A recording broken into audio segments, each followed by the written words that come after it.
How do you connect with your dog better while running an entire agility course?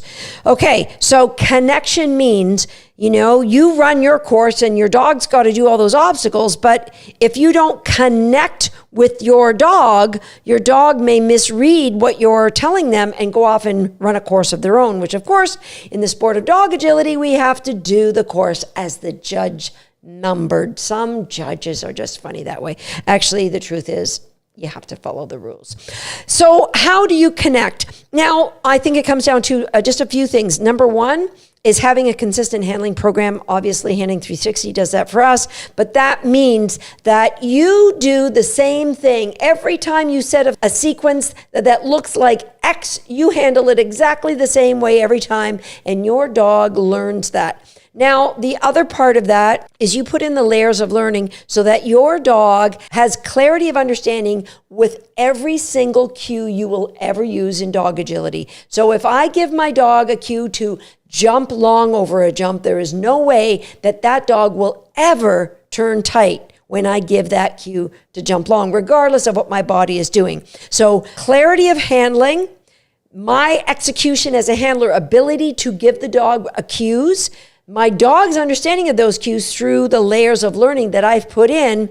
And the third one, and this might be the most difficult for some people, and that is the ability to handle your ring nerves and do what you want in a timely fashion, to be able to execute regardless of how excited you are in the moment.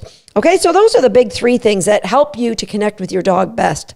Next question, how to give motivation a boost during a course or a training. Now, motivation comes from the way that we train our dogs. So if a dog, think about this. Think about if you are watching, and I've used this example before, say you're watching a basketball game and it's super exciting and you are like totally into it. Your team steals the ball, you scream, wow, you're so motivated by this game. It's just so much passion. You're riveted. There's no way you're going to take your eyes off the course. Much like when I flew out to San Francisco to watch my beloved Raptors win the NBA championship in 2019. Woo, woo, woo. Okay, but I digress. Now, what if your team is losing? Like they're stinking the place out. Kind of like when Kobe Bryant dropped 81 points on my beloved Raptors, but that's another story. What if your team just is not playing well and the cheerleaders come over and go, hey, let's inject some joy. How about you give me a R? And you're like, okay, yeah, right, R.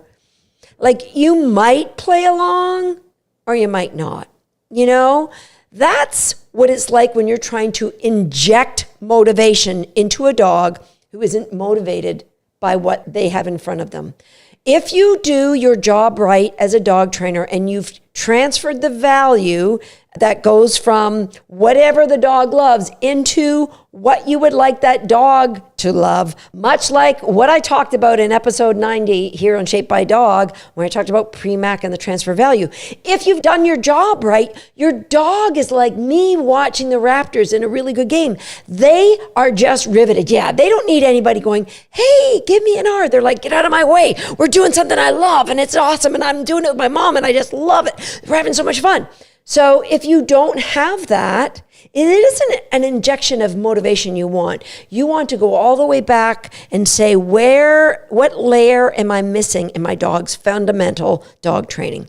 Okay? It's the same for every single sport and it's the same for every single dog.